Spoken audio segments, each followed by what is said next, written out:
Good morning. How's everyone doing with that Rays win last night right at the end? Good job, right?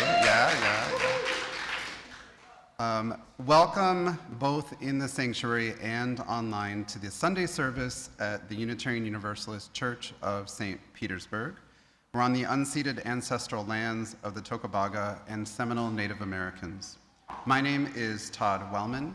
I use he, him pronouns, I'm wearing glasses, and I have a blue shirt on today. And I'm your chair of the worship team. Reverend Ben has this Sunday away, and when that happens, members of the church or guests fill in.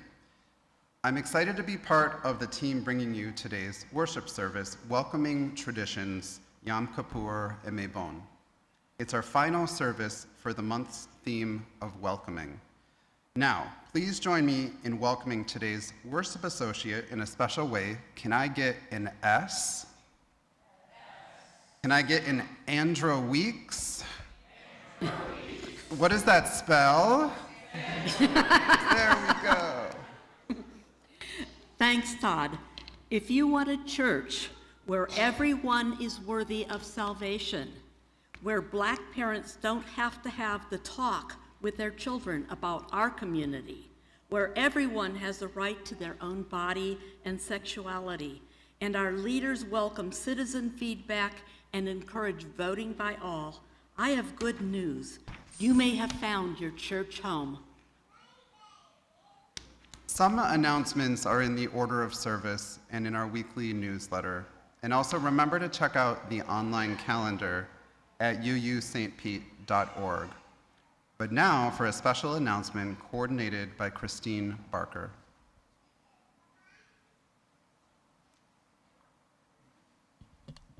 Hey, Christine, what's this workshop, Living the Pledge? Is that good? Everyone hear Susan? Okay, thanks. Well, hey, Susan, I'm so glad you're asking us. So the racial justice team wanted to figure out, what do we do next, right? We passed the 8th principle last spring, and we wanted to figure out a way to bring some education and, have a way to talk about racism with the congregation. So we found this workshop that's part of the National Pledge to End Racism initiative. It's really focused on helping us understand racism and figuring out how we can, as individuals, collectively work to end it and just kind of educate ourselves. So it really helps us as a congregation live into the 8th principle and move forward. How long has this initiative been going on?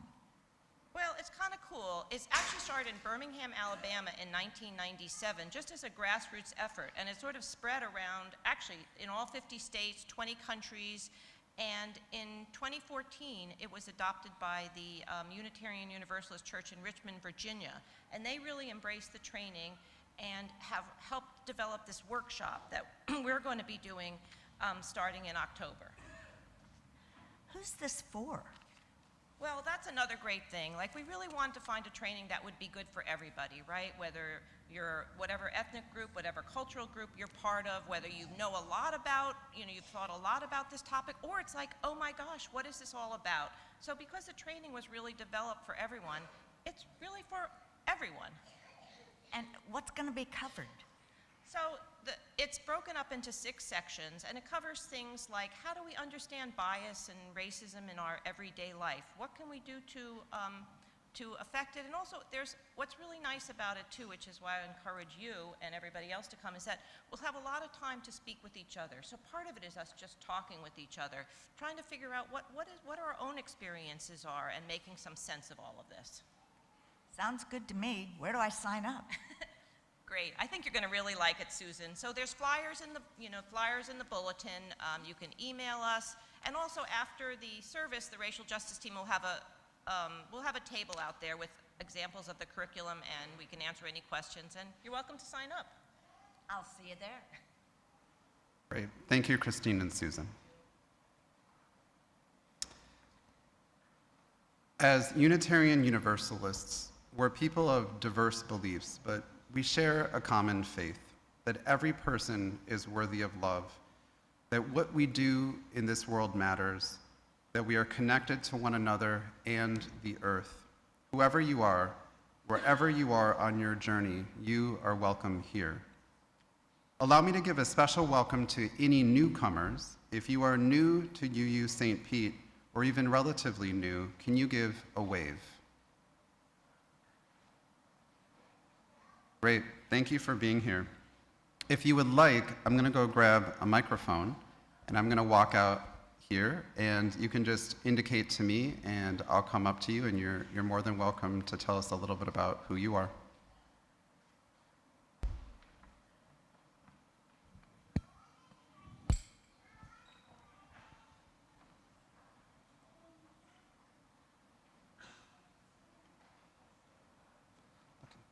Looking for hands. Who's the first to go today? And that's okay. We don't force anyone. Thank you so much for being here today.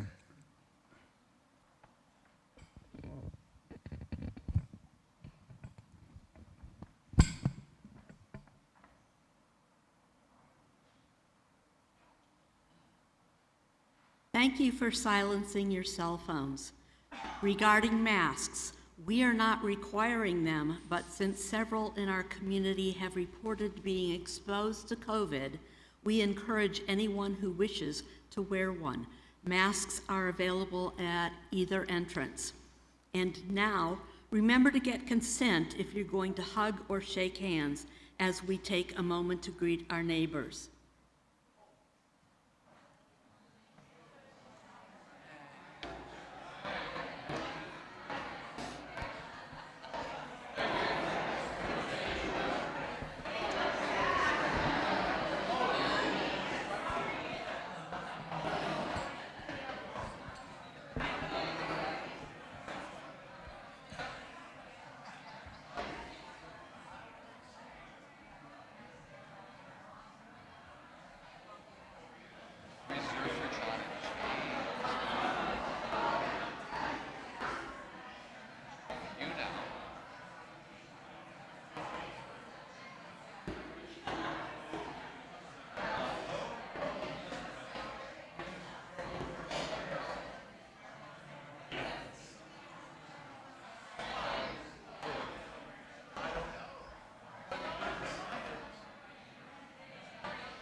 The flaming chalice is a reminder that we choose to focus here together for this time today, and that we believe such time is sacred. When Lauren lights our chalice, I invite you to say our covenant out loud.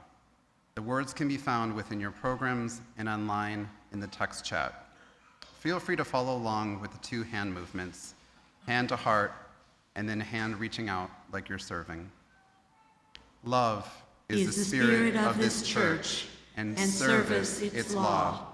This is our great covenant, to dwell together in peace, to seek the truth in love, and to help one another. Please rise as you are willing and able for our first hymn,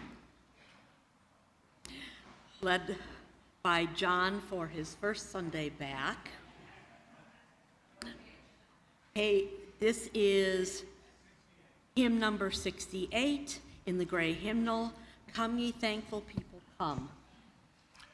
And we'll be ready for late November by practicing this hymn today.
Thank you, John. Welcome now to any children or youth present. Please feel free to join us at the front for Time for All Ages.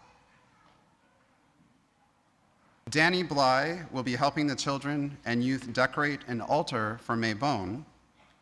And as they're doing that, I'll share an abridged version of the story, By the Light of the Harvest Moon, by Harriet Ziefert. Now, you all out there in the pews have a few sound effects to help with. I'll indicate those parts to you.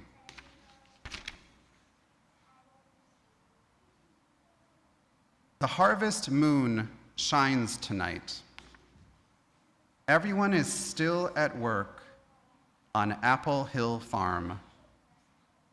The corn is ripe since last summer, and they carry the last of it in burlap bags to the corn crib. Around midnight, one weary farmer crosses the road and walks slowly toward their house. They will try to sleep, though the harvest moon still shines brightly. The cows and the sheep stand very still. They stare up at the orange-yellow ball which floats at the bottom of the sky like a big, round balloon. The animals talk to the moon.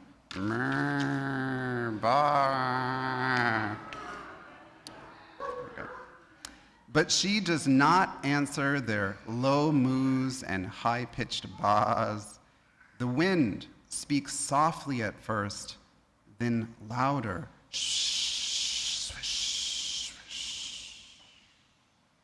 She delivers gusty blasts of air over the fields and farmhouse. Orange, yellow, and crimson leaves swirl and twirl and dance in the sky until a cloud of leaves settles in the pumpkin patch. When the gusts subside, leaf people emerge from the pile. First come grown-ups, then come children, and then pets. The leaf people find a clearing and begin decorating tables with maple leaf placemats, golden mums, and pumpkin centerpieces. Shh. Hurry before the children return, says one in a red dress. While the grown-ups prepare, the children play on a nearby hillside. They bob for apples, juggle acorns, string popcorn necklaces, and weave wreaths of gold and rust-colored leaves. The best game of all is stacking pumpkins. One says, "I can stack 6 pumpkins." "I can stack 10, boasts another. "Watch that it doesn't topple over," warns a child. Too late, all the pumpkins roll down, down, down the hill. Catch them, stop them, the children shout. They chase the runaway pumpkins down, down, down the hill, right into the middle of a party, a dessert party. Surprise! Surprise! Eyes. Sing the adults. One gathers the children around. Today is the autumnal equinox.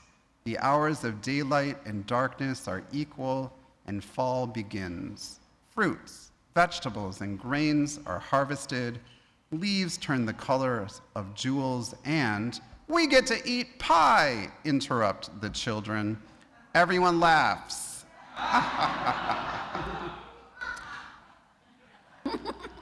Then they feast on the sweetest treats from the fall harvest pumpkin, apple, pear, and pecan pies. Under the light of the moon, one raises his glass of apple cider and toasts the new season. When the last bite of pie is eaten, the leaf people pack everything up, join hands, and wait. Hold on, children, there is still fun to be had. The moon closes its eyes and goes to sleep, but the wind awakens from its slumber and delivers gusty blasts of air. Shh. The wind blows the leaf people about the clearing in the crisp, moonlit night. The next morning, the sun shines on Apple Hill Farm.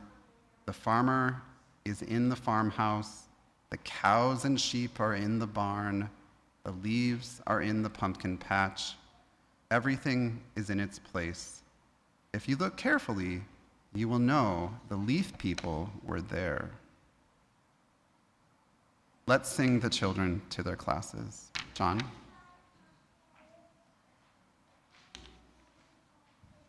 The words for today's special song are in your order of service. What show is this from, Todd? It's a sound of something, maybe of music, and something like okay. that. Good luck.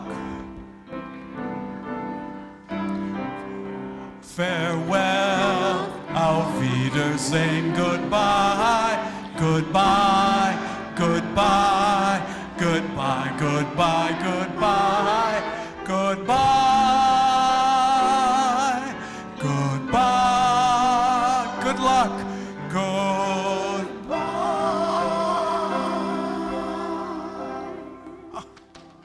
I could listen and listen. We come to the time in our worship service for joys, sorrows, and concerns. Those of you on YouTube Live are not in this room, but your presence is still felt. Please type your joys and sorrows into the text chat. If you have a joy, sorrow, or concern to submit during the week, please write to Reverend Ben at minister@uustpete.org. Right now, Lauren will place a stone in the water for each one that was submitted this week. If you have additional cards right now that you filled out, please do bring them up or have someone bring them up for you at this time. The first stone I have is a joy from Julie Newcomb. I am cancer-free.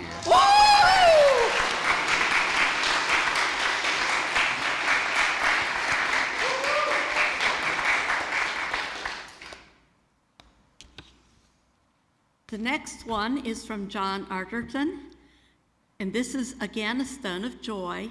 Thanks to Aaron, Todd, Deb, April, Trish, Steve, and Ben for keeping the music going all summer. Okay, and this one is from myself and Lauren Penny. It's also a stone of joy for the cup ceremony that was held in our backyard on Friday. We met new people, had a wonderful ritual, and shared great food. Cups is growing. For those of you who don't know, CUP stands for the Covenant of You Pagans. And Sandy, there's. Oh, we have one more. This is from a stone of concern from Gianna. Please send good vibes to my friend Beasla. I hope I'm pronouncing that correctly. She's having surgery Thursday. We have one more.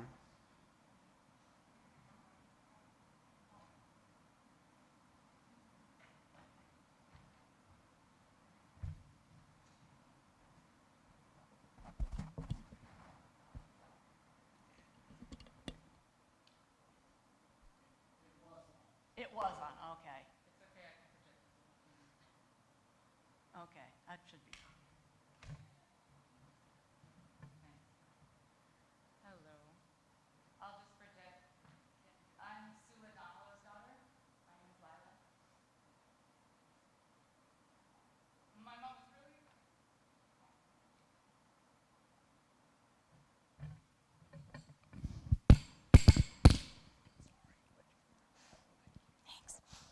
She's really not okay. And I think the loneliness is exacerbating everything to the point of extreme concern for me. I'll be down here more often, but I don't live here. She was having physical problems and has been for most of her life, but now she isn't comprehending things. And I am an only child. My father's not around, and I don't have support. So I came here to her congregation to see if perhaps some of you know her and care about her and would like to spend some time with her. Thanks. Thank you.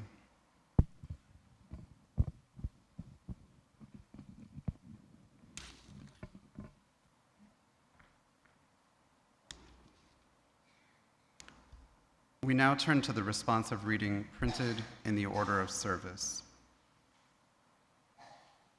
Oh. Sorry. Okay. I have a little line first. May we bring to mind and hold close to our hearts all those known and unknown who are facing challenges and health concerns. May we keep Sula in our hearts.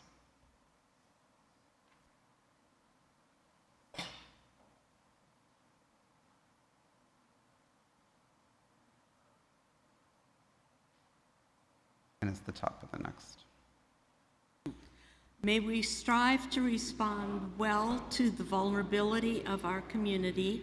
We remind us all to, in our own ways, work for the safety and rights of workers everywhere to be protected and upheld, and that includes the right of affordable health care for them, as all people deserve. May all of us find a comforting and compassionate presence in the warmth of fellowship and community. And we will place the final stone for those joys and concerns that remain in our hearts, perhaps too tender to be spoken out loud. Rebecca, could you place one final stone for us? Thank you.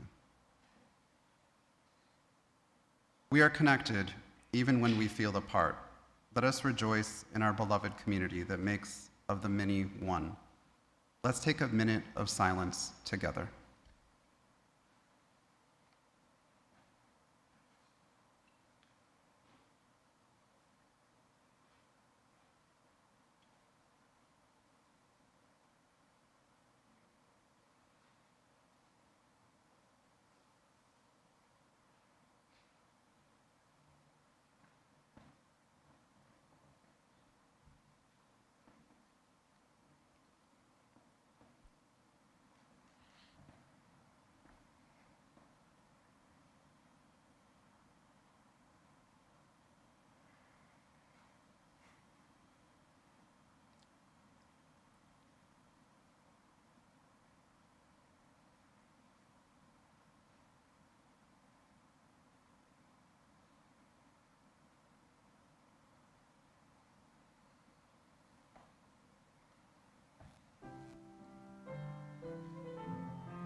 Please now welcome Sabina Van Olak to read Barbara Archibald's. Yeah, I'm just trying to translate here, I'm sorry. A talk about Yom Kippur for her view from the pew.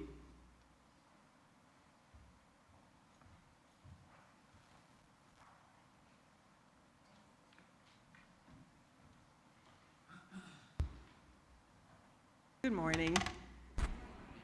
And as I read Barbara's words, let's send her wishes for a speedy recovery and hope to be 100% soon. We need you, Barbara. Good morning, friends. I'm going to talk about Yom Kippur, the Jewish Day of Atonement, which starts tonight. The high holidays are Rosh Hashanah, New Year's, and Yom Kippur, the Day of Atonement. They always take place in the fall. In fact, I remember so well in my childhood that when the rabbi gave us a break in the long services, the boys from Hebrew school would rush outside with their transistor radios to check on the score of the World Series. New Year's Day, Rosh Hashanah, is a joyous day.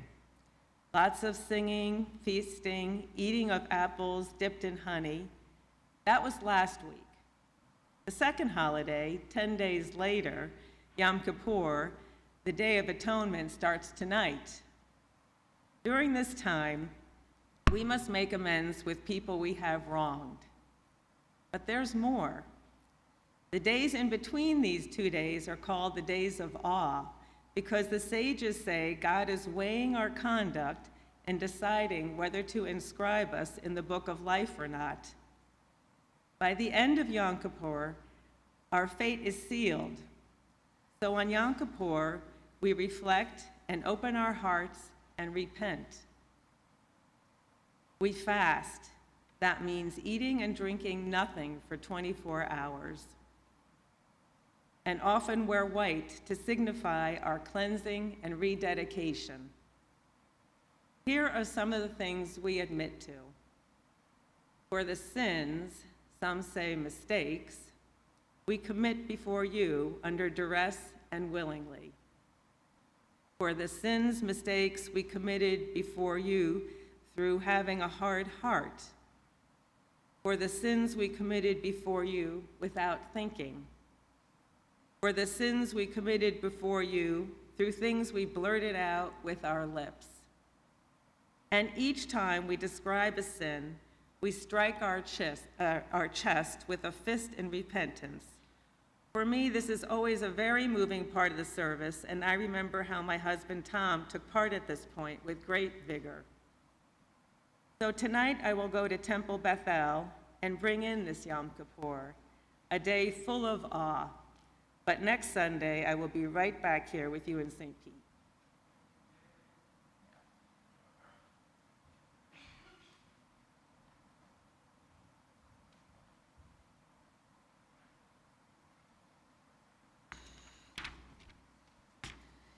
Please welcome Geneva Nelson to share more with us about Mabon.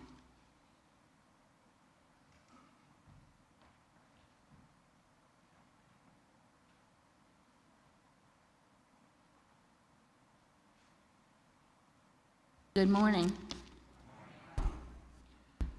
My pronouns are she, her.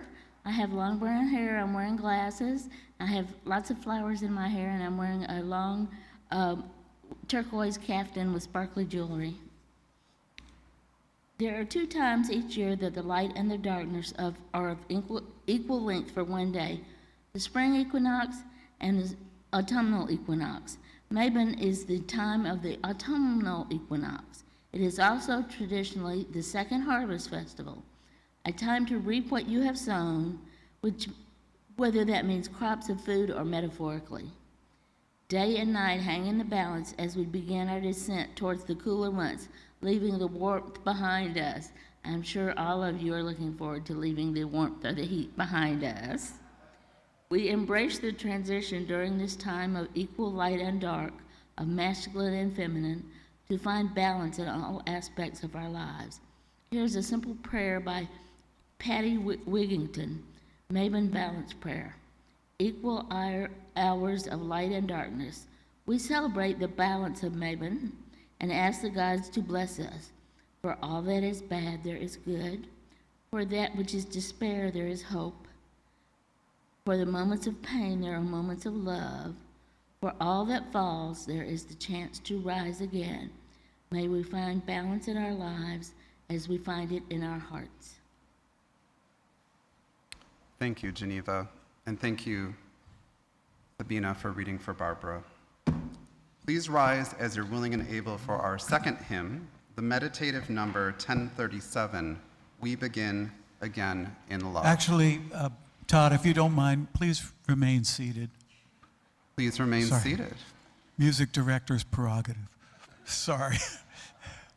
This is very meditative, and I think sitting will contribute to that. You sing this little musical phrase 8 times. So by the end, maybe you can put your books down and close your eyes. For remaining silent when a single voice would have made a difference.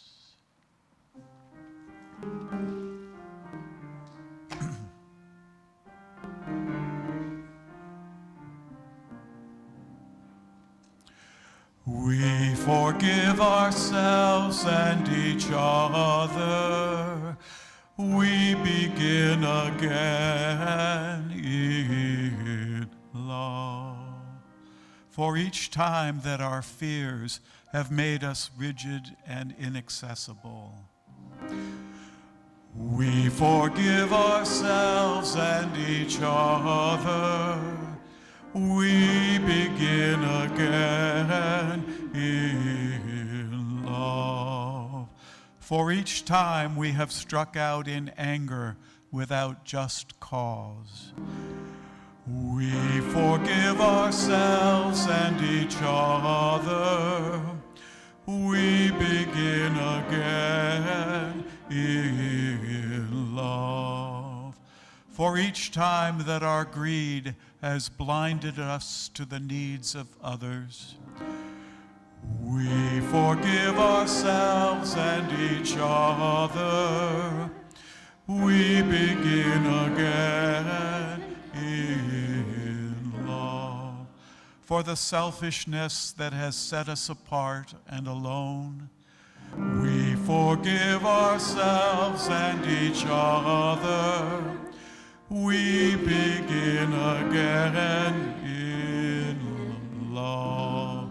For falling short of the admonitions of the Spirit, we forgive ourselves and each other. We begin again in love.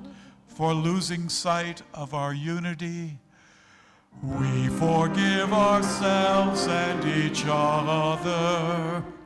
We begin again in love. For those and for so many acts, both evident and subtle, which have fueled the illusion of separateness, we forgive ourselves and each other. We begin again in love.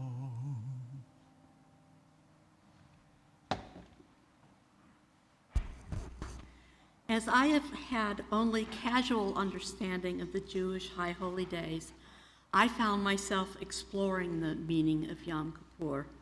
In my exploration, I came across a poem by rabbi, poet, and liturgist Eldon Solovey, I think, or Solovey, not sure. He describes it as being about having compassion for ourselves while repairing the damage we've done to self and others. It is in this grateful heart, Psalms and Prayers for a New Day, published by CCAR Press, which is Central Conference of American Rabbis. Cry no more. Cry no more for the sins of the past. Rejoice in your repentance and your return. For this is the day that God made, to lift you up from your sorrow and shame, to deliver you to the gates of righteousness. Remember this: love is a crown of your life, and wisdom the rock on which you stand. Charity is your staff, and justice your shield. Your deeds declare your kindness, and your works declare your devotion. Cry no more for your fears and your dread. Rejoice in your blessings and your healing. For this is the day that God made, to raise your countenance and hope, to deliver you to the gates of holiness. Please now welcome Rebecca Wilson to share with us a poem about Mabon.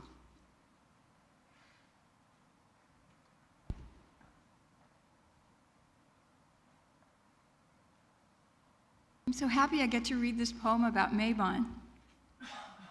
It's called A Mabon Crown by Annie Finch. For Mabon, Fall Equinox, September 21. Our voices press from us and twine around the year's fermenting wine. Yellow fall roars over the ground, loud in the leafy sun that pours liquid through doors. Yellow, the leaves twist down as the winding of the vine pulls our curling voices. Glowing in wind and change, the orange leaf tells how one more season will alter and range, working the strange colors of clamor and bells. In the winding of the vine, our voices press out from us to twine. When autumn gathers, the tree that the leaves sang reddens, dark, slowly, then, suddenly free, turns like a key, opening air where they hang. And the winding of the vine makes our voices turn and wind with the year's fermented wine. One of the hanging leaves, deeply maroon, tightens its final hold, receives, finally weaves through, and is covered soon in the winding of the vine.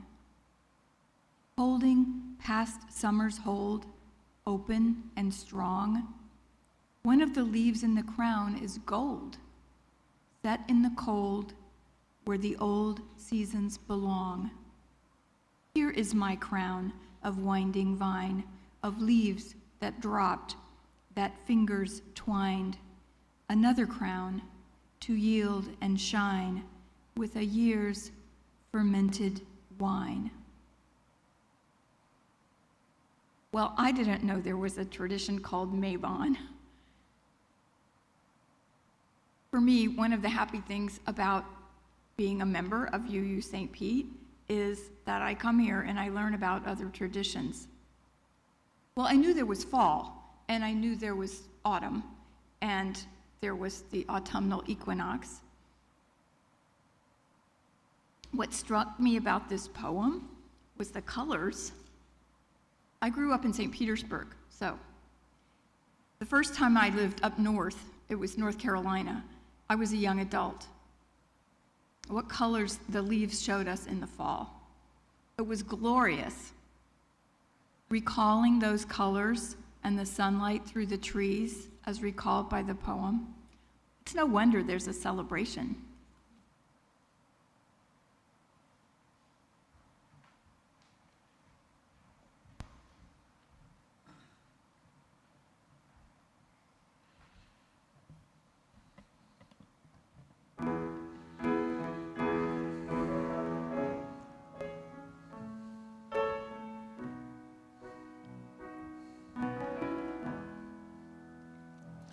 I am open and I am willing, for to be hopeless would seem so strange. It dishonored those who go before us. So lift me up to the light of change. I am open and I am willing, for to be hopeless would seem so strange. It dishonors those who go before us, so lift me up to the light of change. There is a hurting in my family, and there is sorrow in my town. There is a panic all across the nation, and there is wailing the whole world round. But I am open and I am willing, for to be hopeless would seem so strange. It dishonors those who go before us, so lift me up to the light of change. May the children see more clearly, and may the elders be more wise. May the winds of change caress us, even though they burn our eyes.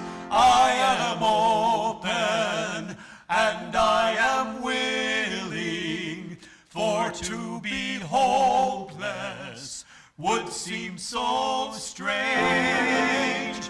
It dishonors those who go before us, so lift me up to the light of change. Give me a mighty yoke to hold my confusion. Give me a desert to hold my fear. Give me a sunset to hold my wonder. Give me an ocean to hold my tears. I am open and I am willing, for to be hopeless would seem so strange. It dishonors those who go before us, so lift me up to the light of change. So lift me up to the light of change.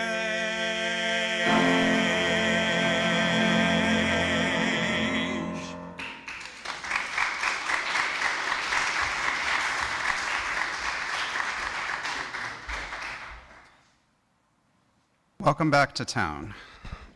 Hey. Thank you, John, James, Barbara, Bex, Sabina, Sandy, Geneva, Danny, and more for sharing today. Christine, Susan, there's more names. Sula's daughter, thank you for being here and sharing.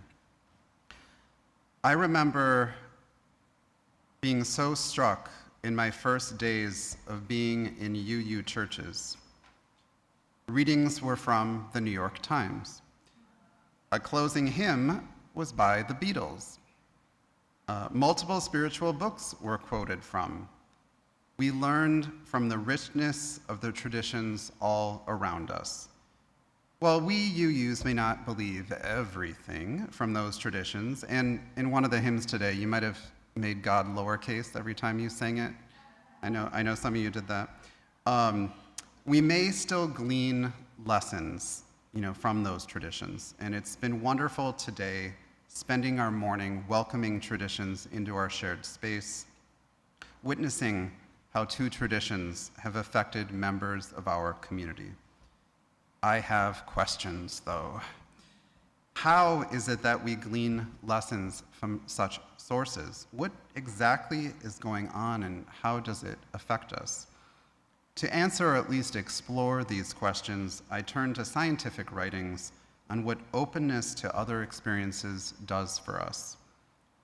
A few years ago, in Scientific American, Luke Smila wrote that people who are open to experience really see the world differently than those who are not open. He writes that those who are open have opened the gates of their mind. Therefore, those who are not open keep those gates locked shut. They might not even be aware that they have those gates shut. Smila doesn't confuse blanket open-mindedness with openness either. He's not writing on anything goes mentality.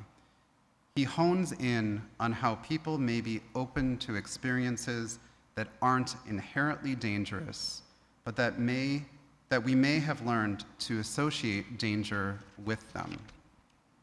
So, how can you tell if you are open to experience?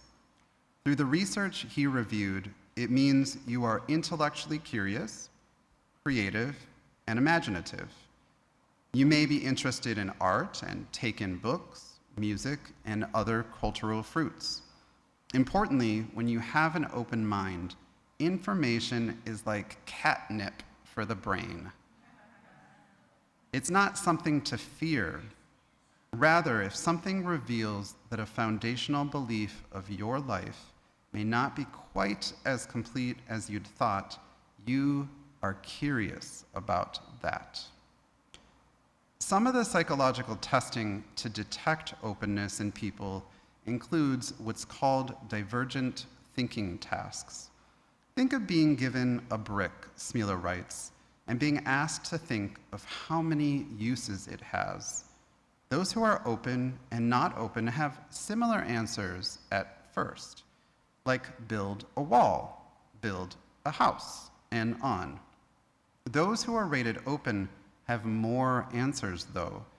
They additionally name the brick as a paperweight or a way to prop up openness, are also better at retaining what may seem irrelevant now, but could be important later. We get so much information coming at us that no matter how open you are, not all of it can be relevant in the moment. But those who have their mental gates unlocked are more likely to latently collect information. To learn more about such concepts, Smila and his colleagues at the University of Melbourne in Australia set up a study on binocular rivalry, or showing different images to each eye. Such presentation causes a fight for dominance in the brain. For those who are already rated as open people, they could hold a mixed perception of the images for longer than those who were not open. Despite Smila's focus on a type of openness, this all makes me ask if it's possible to be open too much.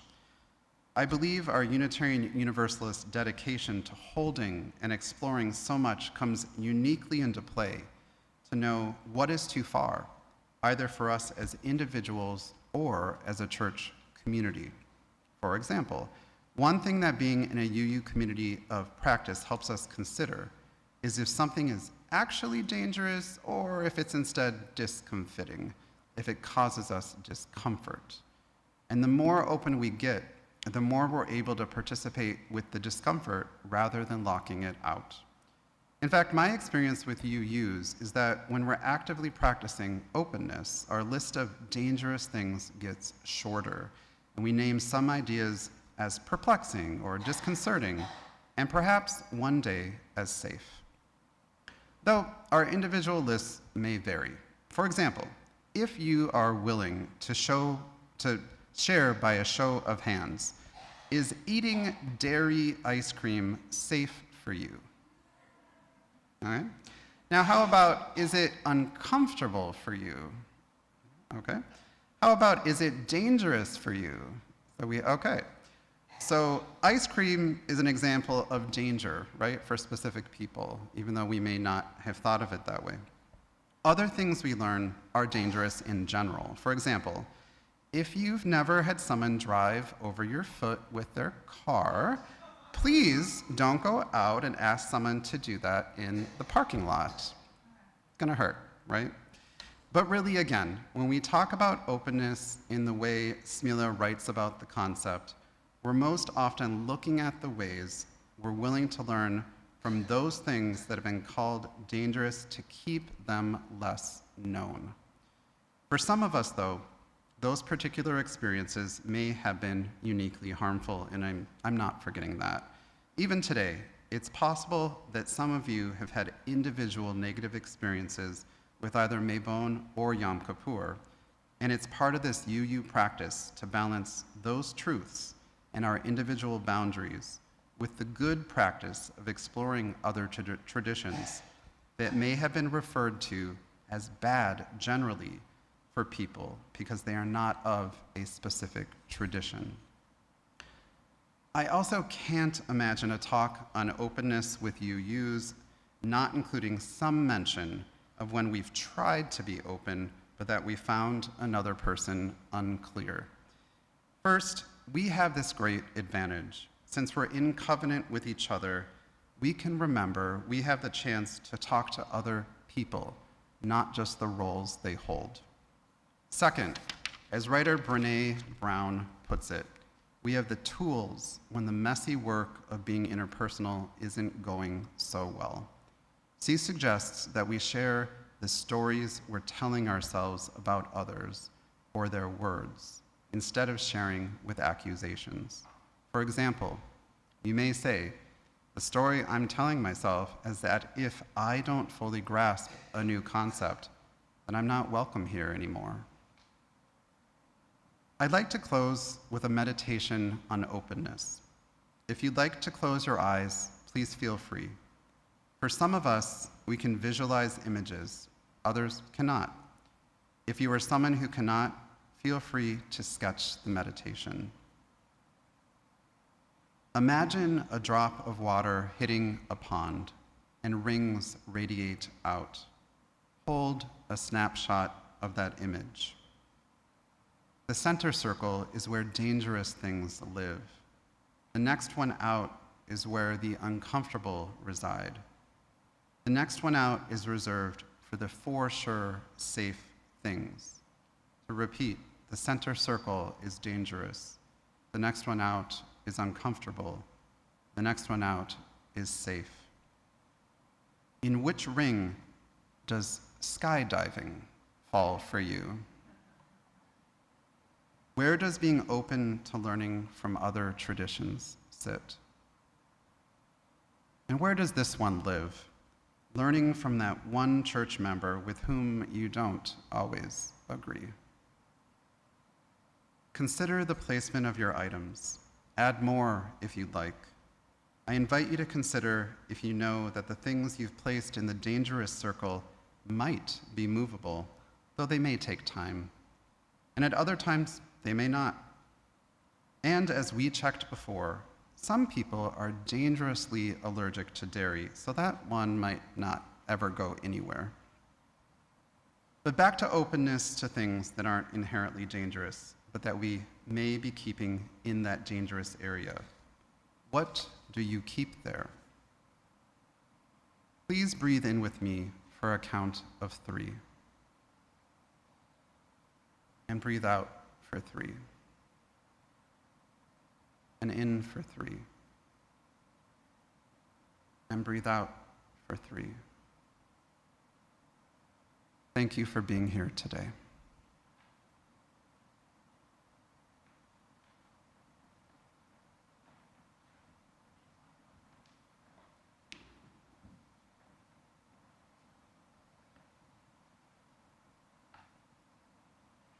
We gather here to learn and strive together. Let's now offer what monetary gifts we're able to ensure that we take care of this place, including this gorgeous building. Today is also a Share the Plate Sunday. On Share the Plate Sunday, UUSP contributes half of the undesignated offerings to an organization selected by social justice. Today's beneficiary is Daystar Life Center, which serves the residents of Pinellas County who live within and just above the federal poverty level. In the sanctuary, the offering will now be given and received.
Please rise as you are willing and able for our closing hymn, number 1010 in the teal hymnal. We give thanks. You just probably want to sing the top line. If you are able to sing the harmony on the second line, speak to me about being in the choir, please. Let's do it 3 times because we so rarely say we give thanks, so let's do it more than we might think we need to. Be open to this.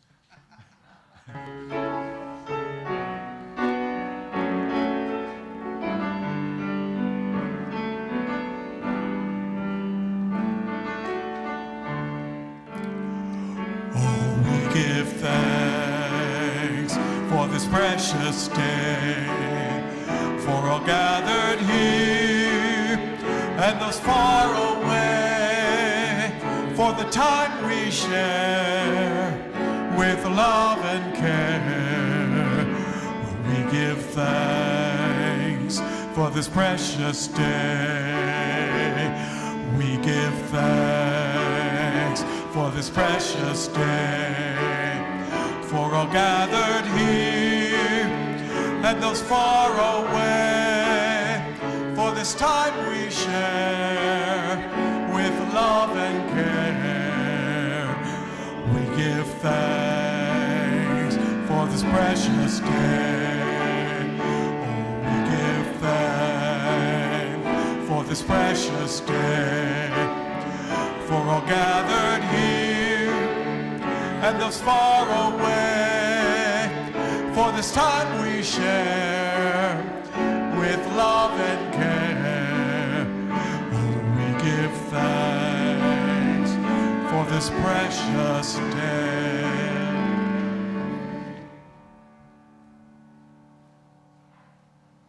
We invite you to follow along with the hand gestures, light of truth head, warmth of love heart, fire of courage fingers, as Sandy extinguishes our chalice. The words to UUSP's traditional chalice extinguishing are in your order of service and online in the text chat. We extinguish this flame, but not the light of truth, the warmth of love, or the fire of courage. These we carry in our hearts and out into the world. Please be seated or remain seated as Aaron plays our postlude.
After service, please take apples and other items from the Mabon altar and share in the harvest. Our closing reading is number 633, Atonement Day by Chaim Stern in the Gray Hymnal. I read first each time, and I invite you to follow with the italicized portions.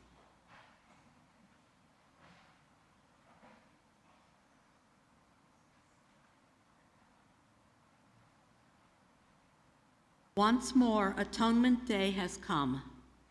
All pretense gone, naked heart revealed to the hiding self. We stand on holy ground between the day that was and the one that must be. We tremble at what we did. How did we stumble? What did we take? What did we give? To what were we blind? Last year's confession came easily to the lips.